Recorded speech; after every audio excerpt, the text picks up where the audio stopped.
ও রব্বে কারীম, ইচ্ছা করি তাওবা করি গুনাহ থেকে বাঁচার জন্যে, কিন্তু শয়তান দেয় না, নফসে আম্মারা দেয় না, পরক্ষণে আবার গুনাহতে লিপ্ত হয়ে যায়।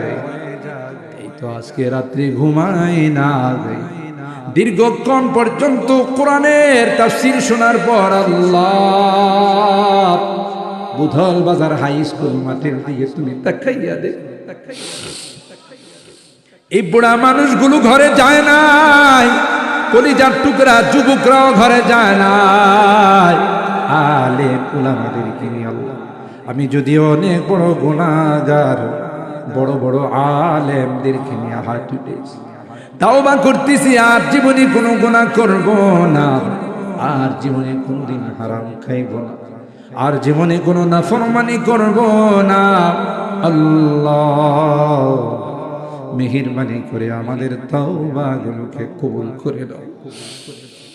ও রব্বে কারীম, আমাদের রোগীদেরকে পরিপূর্ণ শিফা নসিব করে দাও, সকল রোগীদেরকে শিফা নসিব করে দাও, শিফায়ে কামেলা আজলা দায়েমা মুস্তামিরা নসিব করে দাও। আল্লাহ অভাবীদের অভাবকে দূর করে দাও, পেরেশানিওয়ালাদের পেরেশানিকে দূর করে দাও, মুসিবত জাদাদেরকে মুসিবত থেকে উদ্ধার করে দাও। ও রব্বে কারীম, আল্লাহ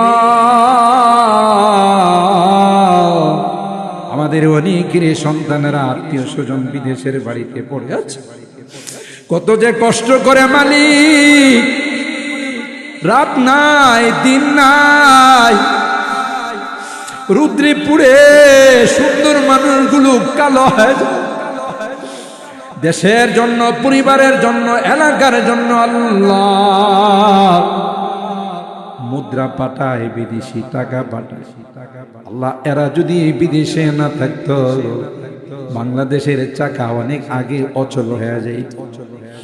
এদের অনেক অবদান আমাদের উপর, আল্লাহ মসজিদ মাদ্রাসা তাফসীর মাহফিল সবগুলোর উপর তাদের অবদান ভোলা যায় না। আল্লাহ তাদেরকে সহি সালামতে রাখো, আল্লাহ তাদের কামাই রুজি রোজগারে বরকত দিও। হঠাৎ হঠাৎ করে আল্লাহ শোনা যায় অ্যাক্সিডেন্ট করে কেউ মারা গেছে, এরকমের মৃত্যু দিও না আল্লাহ। যাদের সমস্যাগুলো আছে তুমি সমাধান করে দাও, তাদের কামাই রুজি রোজগারে ব্যবসা বাণিজ্যে বরকত দিয়ে দাও, আবার আমাদের কুলে সহি সালামতে তুমি পৌঁছাই দিও আল্লাহ ইয়া রাব্বাল আলামিন। আল্লাহ বিশ্বের আনাচে কানাচে যেখানে মুসলমানদের উপর নির্যাতন হচ্ছে, আসমান থেকে গায়বী সাহায্য নাযিল করে, খাস করে আল্লাহ ফিলিস্তিনের মুসলমানদেরকে তুমি হেফাজত করো, আসমান থেকে গায়বী সাহায্য নাযিল করে দাও। এদের শরীরে চেহারায় তাদের গায়ে রক্ত দেখলে সহ্য হয় না, কচি কাঁচা বাচ্চাদের চেহারা দিয়ে রক্ত টপ টপ করে পড়ে। হায়ানের দলেরা বাচ্চা মানে না, বুড়া মানে না, নারী মানে না, পুরুষ মানে না। আল্লাহ ফিলিস্তিনের মুসলমানদেরকে তুমি হেফাজত করো আল্লাহ, আসমান থেকে গায়বী সাহায্য নাযিল করে।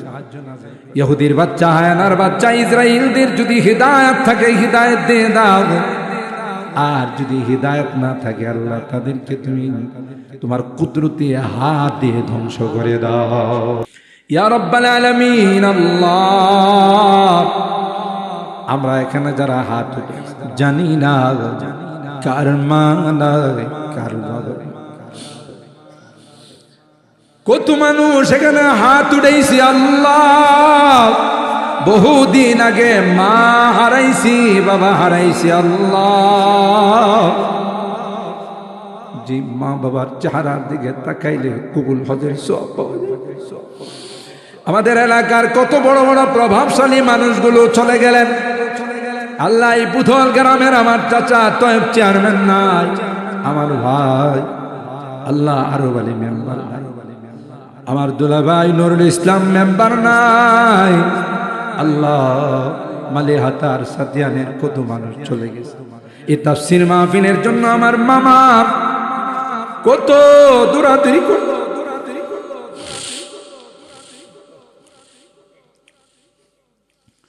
তোমার কাছে মেহমান হয়ে গেছে, আর কোনদিন তাফসীরের চান্দার জন্য কোন দোকানে যাবে।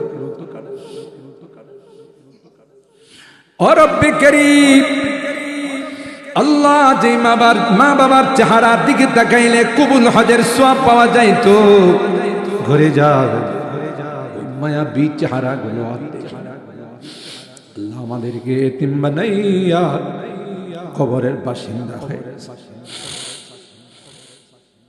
আল্লাহ আজকেও তোমার এক বান্দা তোমার কাছে মেহমান হয়ে গেছে। বিদেশের বাড়িতে ছিলেন, বাড়িওয়ালাদের কত আশা আকাঙ্ক্ষা ছিল, বিদেশ থেকে আসবে, টাকা পয়সা নিয়ে আসবে, সহি সালামত, কিন্তু সবার চোখে ধুলা দিয়ে লাশ হয়ে আমাদের কাছে আসলো। আল্লাহ আমার তারা তো ভাই মাওলানা শিহাবুদ্দিনের স্ত্রী 9 মাসের ছোট একটা বাচ্চারাই তোমার কাছে মেহমান হয়ে গেছে। তোমার মর্জি, তোমার খুশি আল্লাহ তুমি দিয়ে গেছো। আল্লাহ এই বাচ্চাদের তুমি হিদায়াত নসিব করে দাও, বাচ্চাদের তুমি হেফাজত করিও আল্লাহ। আল্লাহ পুরা পরিবারকে সবরে জামিল করার তৌফিক নসিব করে দাও। আমরা যারা হাত উঠাইছি আল্লাহ, বারবার মা বাবার কথা মনে পড়ে, কত আদর স্নেহ মায়া মমতা, মাথার ঘাম পায়ে ফেলে চোখের সামনে দেখছি খায় নাই, বন্দি গিয়া কাজ করছে, দোকানে সারা দিন সারা রাত বসে রইছে। আল্লাহ আজকে দুনিয়াতে নাই, পরপারের বাসিন্দা হয়ে গেছে, তোমার কাছে মেহমান হয়ে গেছে। তাদের জন্য মাপ চাই, ক্ষমা চাই। আল্লাহ মেহেরবানি করে তাদেরকে মাফ করে দাও। আল্লাহ তাদের কবরগুলো জান্নাতের বাগান বানাই দাও। বুধল, সিরাজনগর, সাতিয়ান, মালিহাতা, তেলিনগর, নন্দনপুর আশপাশের আল্লাহ শান্তিনগর আশপাশের যত এলাকার সমস্ত মুরব্বীরা যারা চলে গেছেন তাদেরকে মাফ করে দাও। আল্লাহ তাদের কবরগুলো জান্নাতের বাগান বানাই দাও। আল্লাহ যেই মুরব্বীরা বেঁচে আছেন তাদের হায়াতে বরকত দিয়ে দাও। আল্লাহ যাদের মা বাবা বেঁচে আছেন তাদের খিদমত করে জান্নাত হাসিল করার তৌফিক নসিব করে। এ মালিক, জানি না কোন দিন কার ডাক চলে আসবে, কোন দিন কার নামটা মসজিদের মাইকে ঘোষণা হয়ে যাবে। আল্লাহ ওই মুহূর্তটা আসার পূর্বে নেককার বানাই, দিনদার বানাই, কলমাওয়ালা বানাইয়া দুনিয়া থেকে নিও। আল্লাহ এই তাফসীর মাহফিলকে তুমি কবুল করে নাও। এই তাফসীর মাহফিল আল্লাহ রাইসুল মুফাসসিরিন শুরু করেছিলেন। বহু তাফসীর হবে, কিন্তু রাইসুল মুফাসসিরিনের তাফসীর আর হবে না, আল্লামা সিরাজির তাফসীর আর হবে না। ও মালিক, এর সমস্ত সবগুলো আমাদের মুরব্বীদের রুহের মধ্যে তুমি পৌঁছাই দিও। আল্লাহ তাদের কবরগুলো জান্নাতুল ফিরদাউসের আলা মাকাম নসিব করে দিও। আল্লাহ বর্তমান যে মুরব্বীরা বেঁচে আছেন তাদের হায়াতে বরকত দিও, আবু বকরের মতো বানাই দিও। আল্লাহ আমার যুবকদেরকে জান্নাতি যুবক বানাই দিও। পর্দার আড়াল থেকে যে মা বোনরা হাত উঠাইছেন, আল্লাহ আমাদের মা বোনদেরকেও আবেদা, জাহেদা, সালেহা, নেককার, দিনদার হিসাবে কবুল করে নাও। আম্মা জান খাদিজাতুল কুবরা, আয়েশা সিদ্দিকা, ফাতিমাতুজ জাহরার মতো বানাই দিও আল্লাহ। ও রব্বে কারীম, আমি যদিও গুনাহগার, অনেক বড় বড় আলেমদেরকে নিয়ে হাত উঠাইছি আল্লাহ, সাদা দাড়িওয়ালা মুরব্বীদেরকে নিয়ে হাত উঠাইছি। যাদের হাতখানা পছন্দ হয় সেই হাতের ওসিলায় আমাদের দোয়াগুলো কবুল করে নেন। রব্বানা তাকাব্বাল মিন্না ইন্নাকা আনতাস সামিউল আলিম ওয়া তুব আলাইনা ইন্নাকা আনতাত তাওয়াবুর রহিম। সুবহানা রাব্বিকা রাব্বিল ইজ্জাতি আম্মা ইয়াসিফুন ওয়া সালাম।